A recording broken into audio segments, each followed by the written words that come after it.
Babylon has an agenda for our children. Wants to teach them to steal, to kill, and destroy themselves right under our roof. Babylon will not physically terminate their lives as such, but it will sow within their hearts and minds the seeds of self-destruction, which would manifest as they grow. Free your mind. Fear is the mafia. Let's get it right this time. Let's get it right this time, because it might not be the next time. Talking about your life. Fear is the mafia. Let's get it right, Let's get it right this time, because it might not be. Talking about your life. It was 150 years ago. We were still enslaved. Black people was labor free. From the cradle to the grave. You see, it was the miseducation ruined our black nation. We're still on the plantation. Because I want all our brothers to understand that we women, we support you. We're here because you're here. And we're so happy that you want to be and different than the day, than yesterday, than the day that you decided to say, I'm going to step up and do better today. Black power? We got so much in store for you. But black man, this is a serious thing. Our black men are under attack, and we have been for years.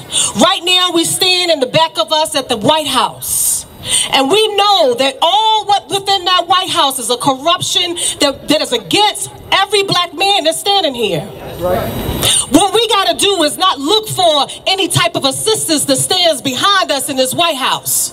But we got to go ahead and take control of our own communities. We got to go ahead and say, hey, teach our own black men.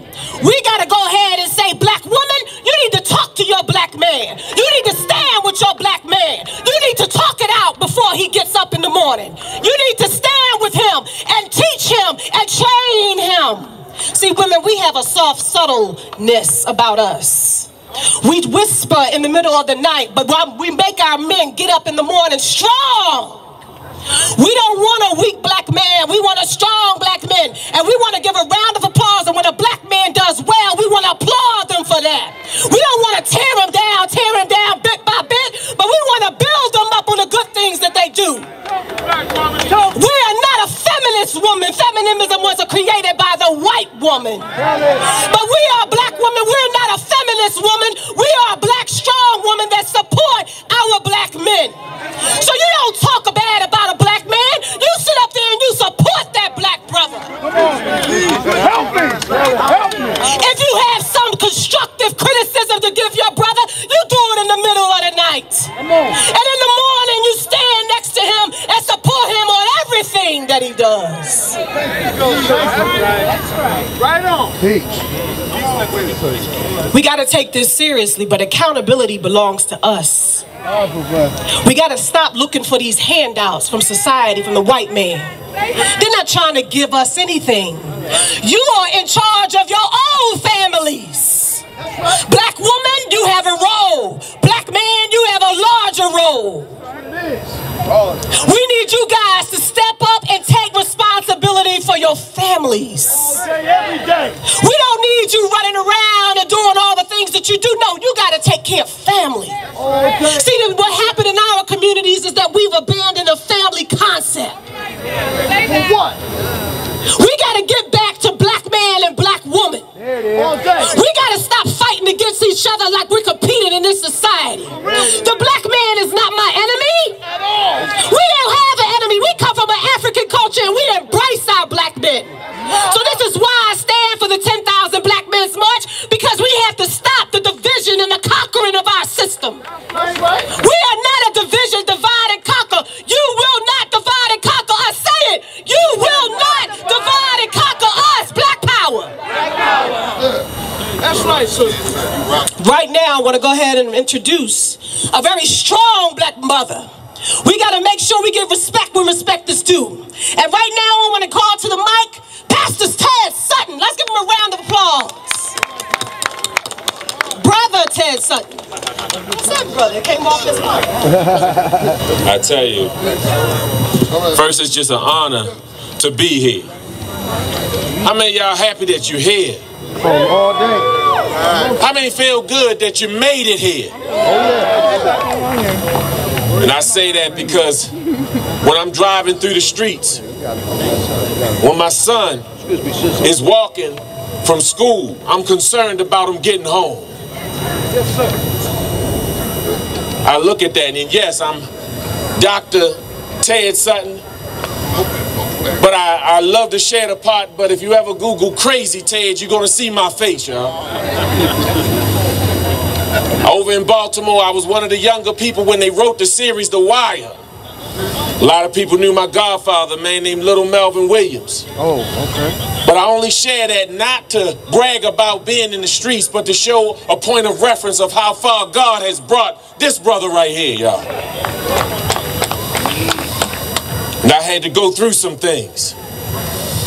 But let me share something with you. My daughter, she's 12 years old, and her teacher had said something to her. She said, I was reading about your father, and I saw he had saved some people in a house fire.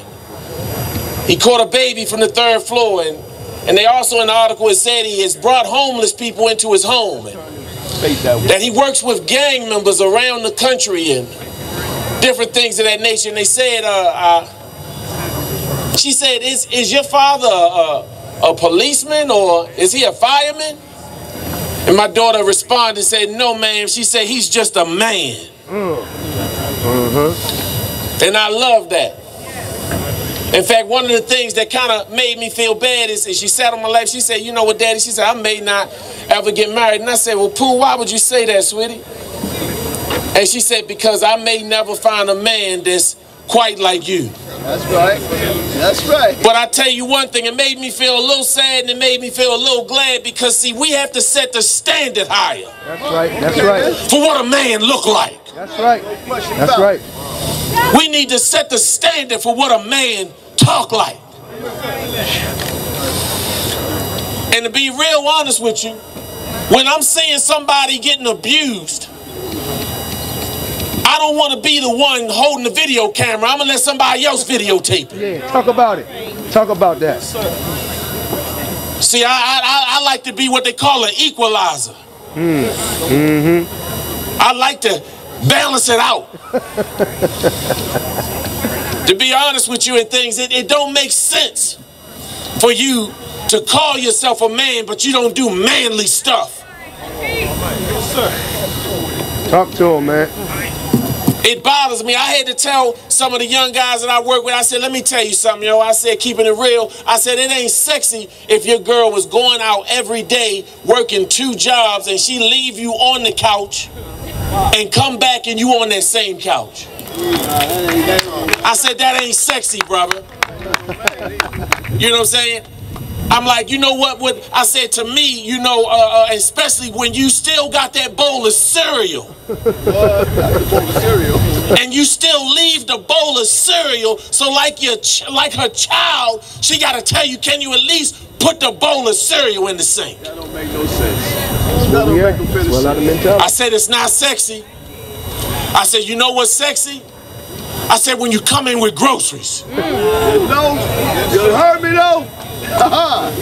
When you come in with them bags of groceries and you start pulling out the meats and the fruits and the vegetables, and you're putting milk out there, and then that's when the child, they get happy and they see the cereal come out, and then they start smiling, and then the woman, she's happy that something is going on.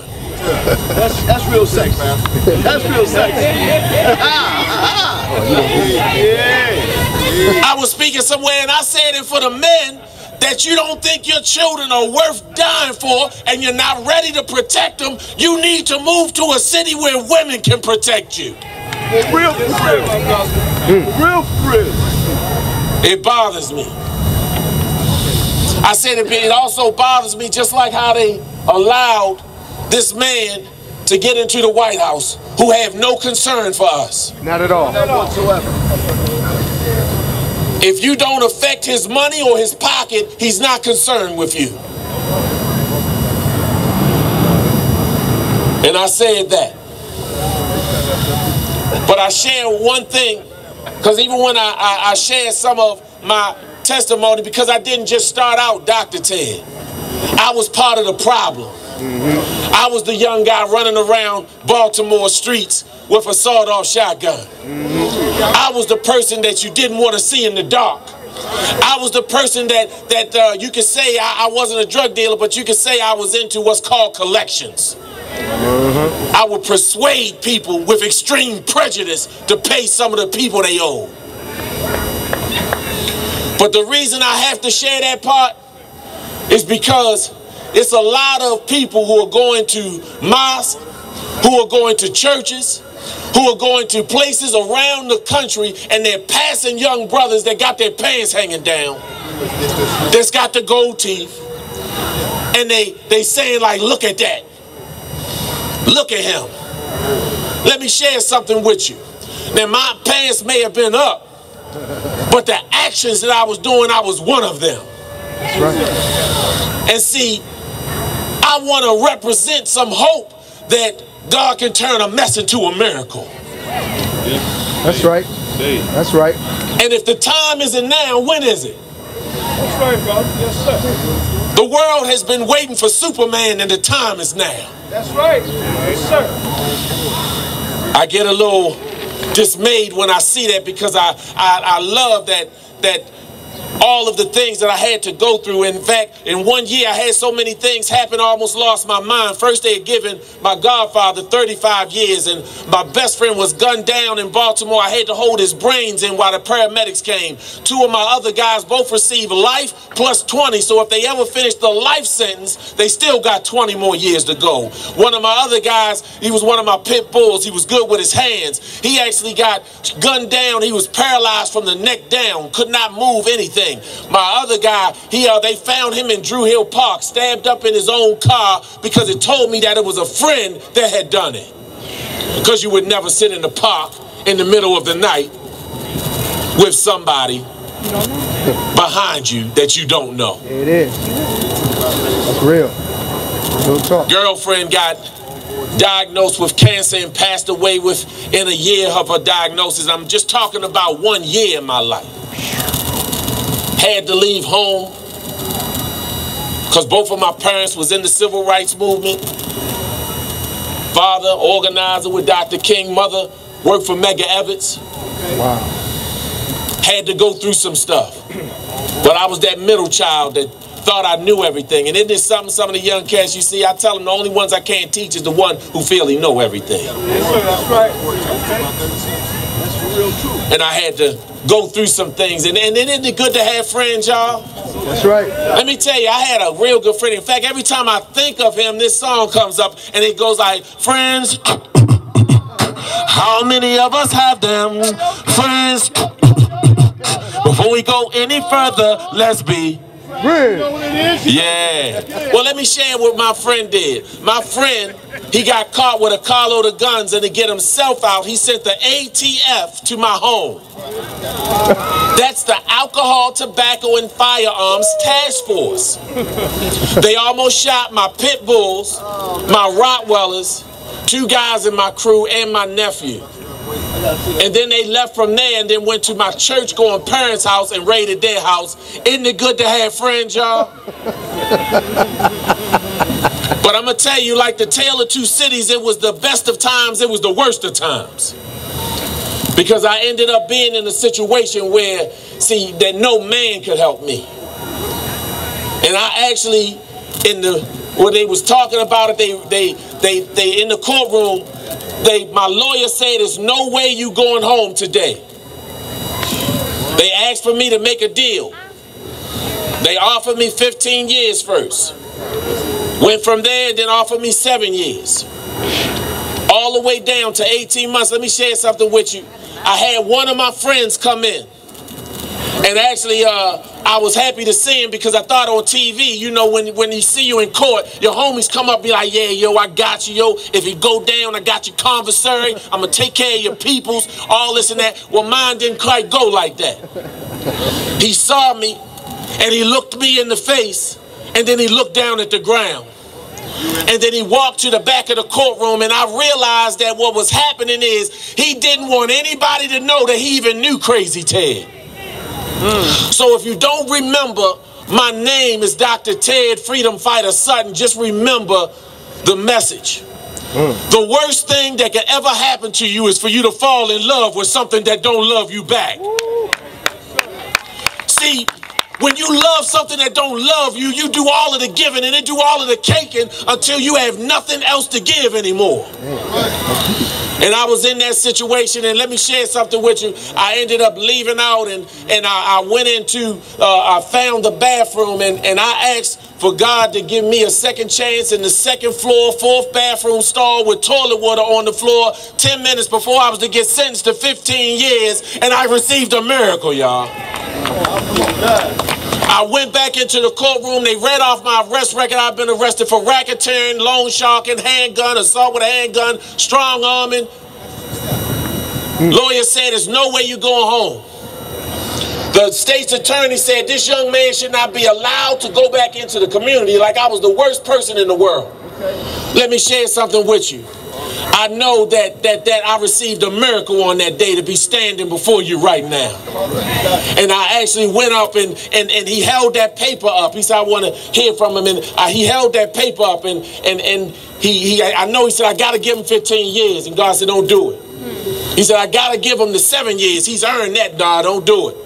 He said, I got to at least give him the 4 years. He earned that. Well, let me share something with you. They ended up dismissing all charges on me, y'all. Wow.